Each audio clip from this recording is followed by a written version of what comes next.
Welcome to the Global Business Insights podcast, brought to you by PSL. I'm your host, Max Kent, and I'll be joined by my co-host, Dr. Charlotte de Brabant. In Series 2, Beyond Business, we delve into the captivating journeys of the world's most exceptional business leaders, entrepreneurs, and professionals. Our mission is not only to ignite inspiration and knowledge for the next generation, but also to illuminate the path for those currently navigating challenges. Join us as we uncover the remarkable stories that transcend traditional business narratives and offer a beacon of hope and guidance. Welcome everyone to our show today. Terry, we are so thrilled to have you join us to discuss your remarkable career in business and your impactful work with Good Business Pace. Absolutely, Terry. Welcome to the show. Really delighted to have you on. Perhaps you could just start by sharing a little glimpse into your background and some of the diverse experiences you've gained throughout your career. Sure, and thank you for inviting me. I started my career not at university. I left school and went straight into the world of theatre and television, which was what interested me at the time. So I came to London and got involved with TV and theatre and trained eventually as a producer in that field.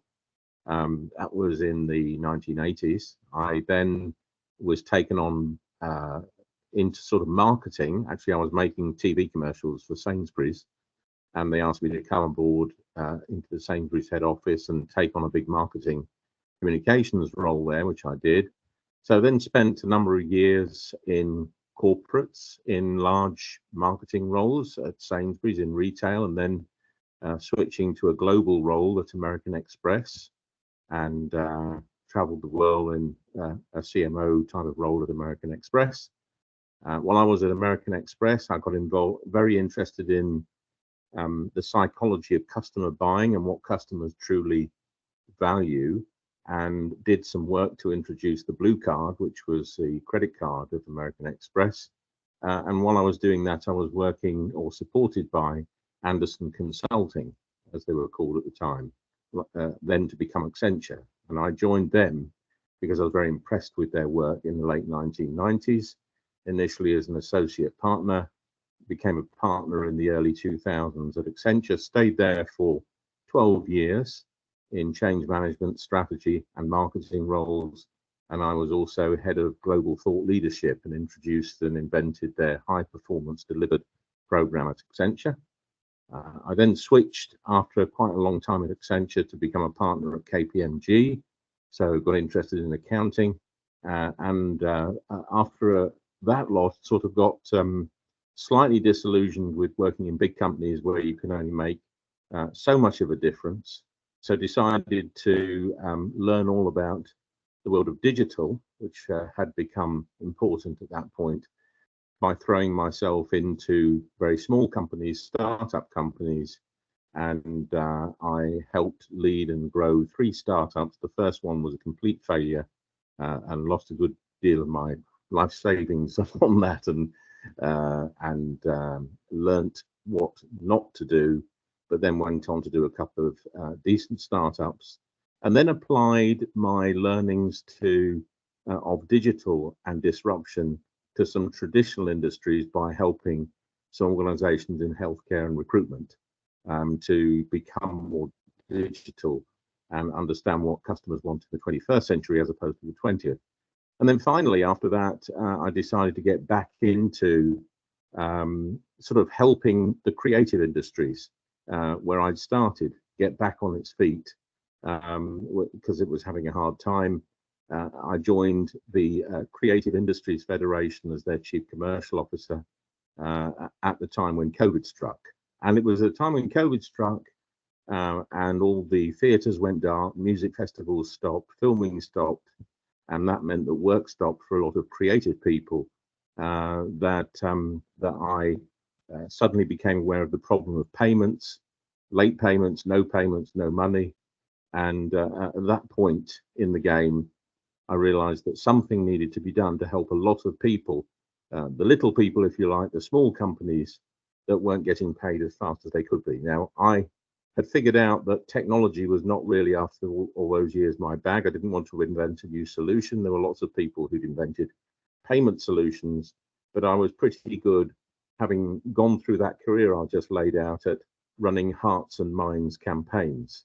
And that's what I decided to do, that what we needed here was a hearts and minds campaign to try and help people think about the benefits of paying faster, hence founding Good Business Pays in 2021, and I've been doing that ever since. So that's quite a lot of stuff over a long period of time that's brought me here. Absolutely, Terry, what a remarkable story. I'm really glad to have you on this podcast. You've mentioned that the genesis of Good Business Pays, it lies in addressing the issue of slow and late payments to all these small businesses. Maybe you can elaborate a little more on the detrimental impact this issue has on small businesses and the overall economy. Yes, sure. And it affects small businesses, mostly I would say in the B2B space, right? So if you're working in the B2C space, you've got a little shop or a business serving consumers, you generally take money across the counter for what you sell. The same is true when we go into a restaurant or we go into a supermarket. We pay for the goods and services that we take out of the store or we eat in the restaurant. It's not the same in B2B organizations and in small businesses in the B2B field, where you have to produce something or do some work. You then offer that on to another company, and then you wait to get paid. And this is where the problem starts, because as a small business, whether you are offering a service or whether you're making product, you have to buy stuff in, you have to pay for stuff and make stuff and do stuff before you get paid. And if it's a while before you get paid, then there's a gap between the time when you've paid the wages of your staff or your heating bill, or you fed your kids, actually, because there's a lot of small business owners, their business is their life. There's a gap between when you've paid out and you get paid. And if the payment time is very fast, that's okay, because you can take money out of your bank account, pay your employees, pay your heat and light bill, etc. And then you get paid and you've got a little profit, hopefully, there. However, if you're waiting 60, 90, 100 days, or if you're promised payment in 30 days and it just doesn't arrive, what are you going to do? You know, you have to keep raiding your own bank account. So the impact on the business, the small business, is that it can go out of business very quickly. 50,000 small businesses go out of business purely because of payment problems each year, according to the Federation of Small Business. And remember that each of those 50,000, assuming they have one employee, is one family. So that's 50,000 families in trouble. If they have two employees, that's 100,000 families in trouble. So the knock-on effect of this is actually very, very big. So with 6.5 million small businesses in the UK, 50,000 going bust because of this, who knows how many are still in trouble as a result of fast payment. But that's an illustration of the problems it causes.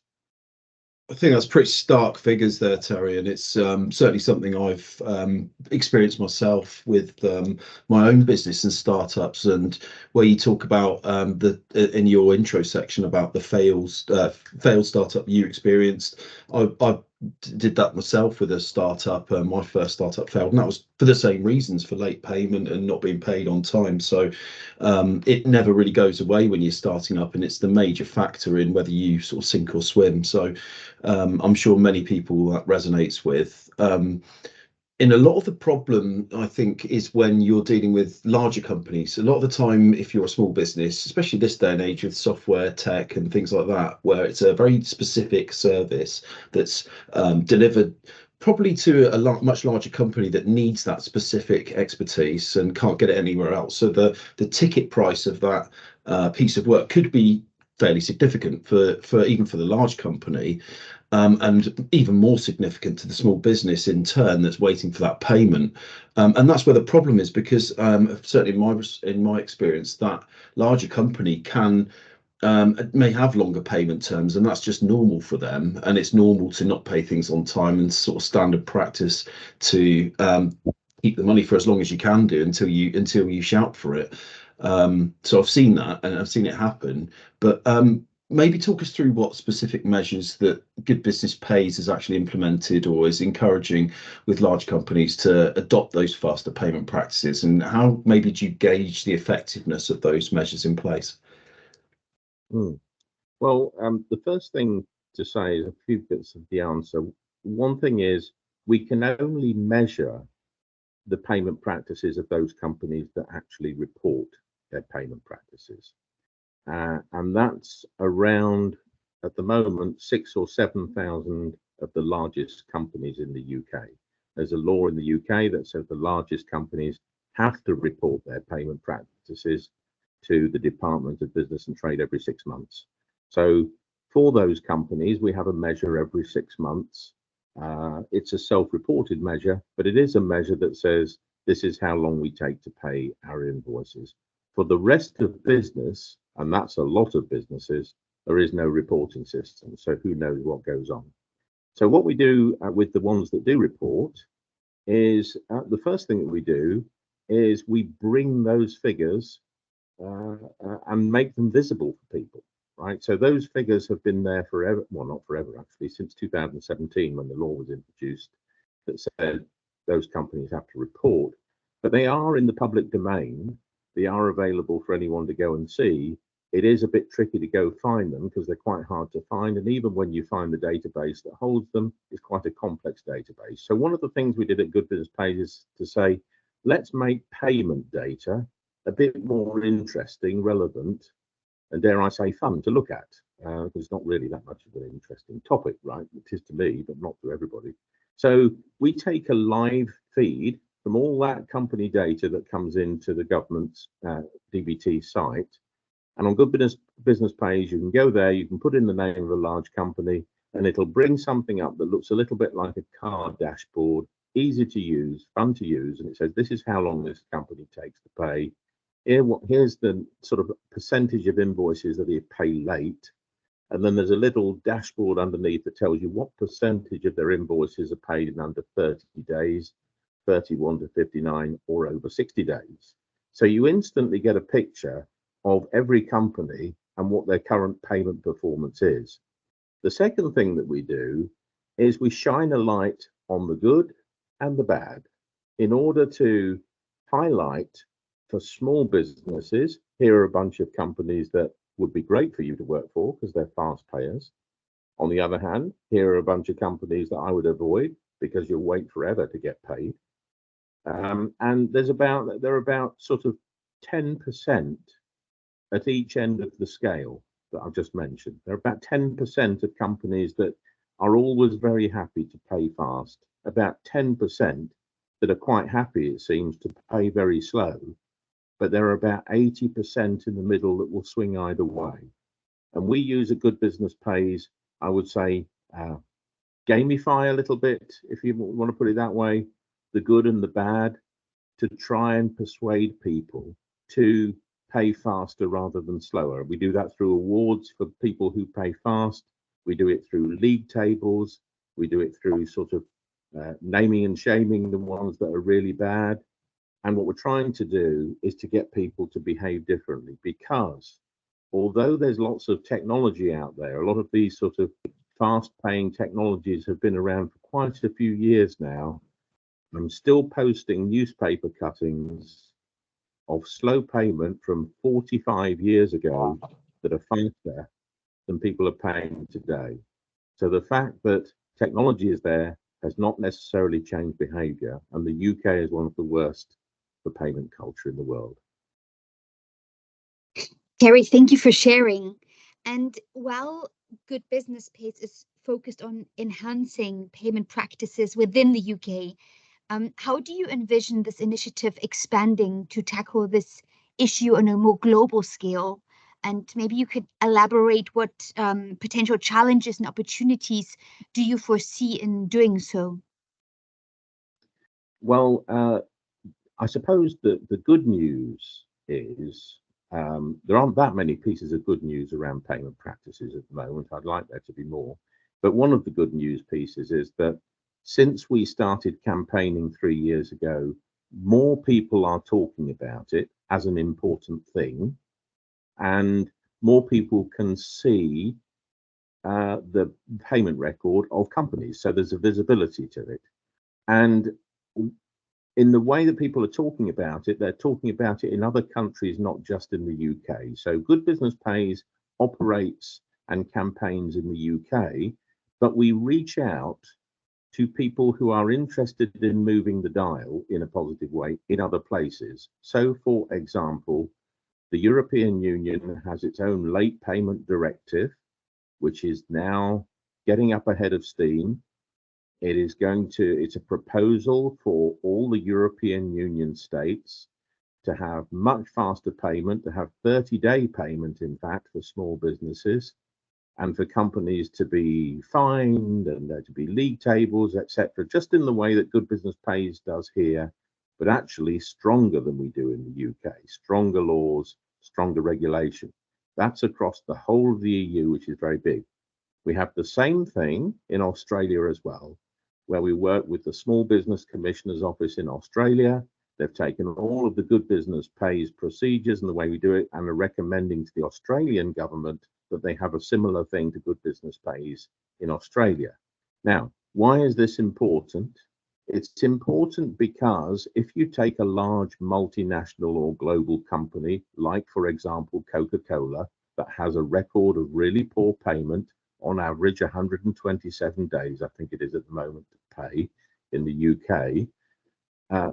Obviously, the head office is in the US, but they will probably be paying slowly in multiple countries. And if multiple countries go back to Coca-Cola and say, no, we don't accept 127 days payment, especially for our small businesses, we'd like it to be 30 days. If that's said by multiple countries back to Coca-Cola's head office, the chances are that someone in finance there will say, let's just have one finance system that pays everybody in 30 days. We can't have a different finance system that pays different rates in different countries. It's too complicated. So that sort of bottom-up grassroots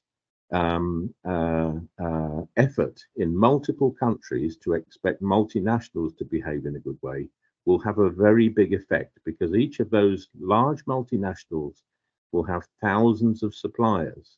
So there'll be a big ripple effect in many different countries if we get this right. I can see exactly how this is working for you, and it makes absolute sense. I mean, when you say it's a campaign, it really is. So this doesn't stop, does it? It starts and continues, and it's that growth of knowledge and everyone's experience in this and joining the fight really is what's going to help. And I think it's absolutely right that the bottom-up approach is correct, because, you know, just thinking of my dealings with some of those multinationals where you're looking at multiple ERP systems across various locations and trying to get one payment practice in place just from a software integration implementation perspective is a huge task, but it needs to change. So it's got to be campaigned through and worked through. So it then took me back to thinking about your comment at the start around winning hearts and minds, and how that's really been a key theme of your career, and how you've got to this point. So it makes absolute sense again of why you're here doing this, and it's really impressive to see your career in business, how that sort of spanned those roles and industries. Just coming back to that a little bit now, could you walk us through maybe some of those key highlights and turning points that shaped your journey and have brought you to this point? Well, I suppose there are a few important things that have, I suppose, milestones along the way. One of them was, I suppose, not going to university. I had to work harder to be accepted in large companies. But one of the things that so for example, when I landed in Accenture, somebody said to me, what university did you go to? I said, I didn't go to university. And they said, well, how on earth did they let you in here? So I was keen for, there was a bit of me that was very interested in fairness, and the fairness of people to be able to achieve their potential. So one of the things that sort of affected me quite early on was this: there should be a level playing field for everybody, a fairness for everybody.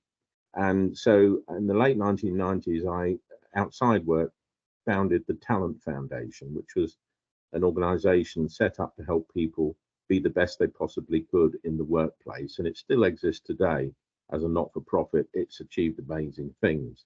And ever since then, I've had this sort of need to right the wrongs that are caused by unfairness. And you see that coming through in Good Business Pays as one element of that. Another element of hearts and minds stuff was being a filmmaker at the beginning of my career. I understood the ability of the creative arts to be able to change people's hearts and minds. So if you think about watching movies, if you think about listening to music, if you think about even watching television adverts, the power of pictures and music and sound to be able to change people's opinion on things, I learned that art quite early on. And so I was always interested in what eventually became change management. But my first big Hearts and Minds campaign was the introduction of Sunday shopping at Sainsbury's. And so I was involved in campaigning for the introduction of Sunday shopping, for good or for bad. It certainly changed life in the UK forever. And so I'm always interested in things to do with fairness and unfairness, and things to do with changing hearts and minds, because I think you get a much bigger movement and much bigger change if you bring people with you. And what I've found is if I concentrate on things that are not divisive, but in some senses, to me at least, are common sense. Why wouldn't you want to pay somebody for work they've just done? Why would you want to make them wait? Why wouldn't you allow somebody to buy products when they wanted to? You know, these are things that I think should just be done. Now, that's just my view, but what I found is that if you pick something to support that is sort of common sense or difficult to argue against, you can make a big change if you bring people with you. Terry, I couldn't agree more. Absolutely. Maybe you could just explain, just in a short answer, what inspired you to found Good Business Pays, and what are your hopes for the organizational's impact on the business community in the future? What inspired me were the letters and the emails that we got when I was at the Creative Industries Federation saying, please, can you help? I can't feed my children.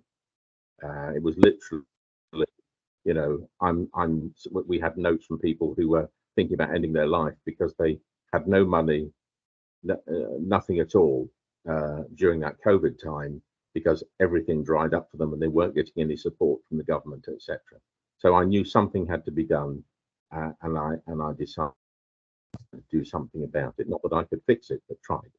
In terms of what I hope will Good Business Pays will achieve, it won't change the world, but what I do hope is that it will change business culture and behaviour. We can all decide when to pay the bill when they've done work on our house, and hopefully we don't want the builder to go out of business, so we pay them quickly. I would like people to think about treating other people fairly and well in business as they would do in their own home. And I won't say that we will achieve that with everybody, but if we could get 60% of that 80% that I talked about in the middle behaving well, then I can close Good Business Pays, and we can call it Good Business is Paid, and then we'll all go home. I think that's a fantastic message, and I'm really going to take away from this podcast your statements of fairness and unfairness, and bringing the people with you with hearts and minds. If you win them and you bring that movement with you, I think that's really inspiring advice for everyone to learn from, especially given the career you've been through and how you've found that to be the case. So just as a final parting thoughts as we close off, as a seasoned leader, is there any other advice you'd give to aspiring entrepreneurs or business professionals trying to navigate that kind of ever-changing landscape of the industry and achieving success? build your network. I would say to people, I'm a companion at the Chartered Management Institute. Young managers say, or young executives wanting to be managers say, what tips have you got? I say, build your network, because even if you're just entering the workforce today, the person that's sitting on the opposite side of the table to you on the client side will one day perhaps be a CEO, and you will one day perhaps own a company wanting to sell to a CEO. Build your network, maintain your network, because that's always the thing that will make you stand out from the next person.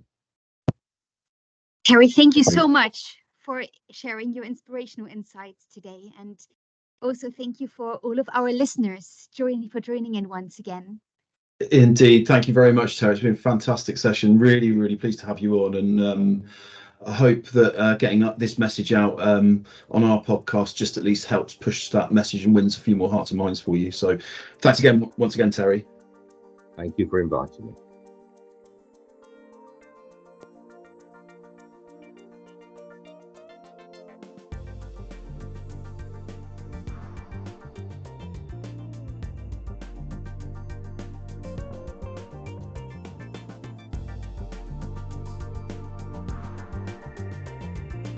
Thank you for joining us on this enlightening episode of the Global Business Insights podcast. Stay tuned for more inspiring stories and valuable insights that will continue to guide and uplift you on your journey.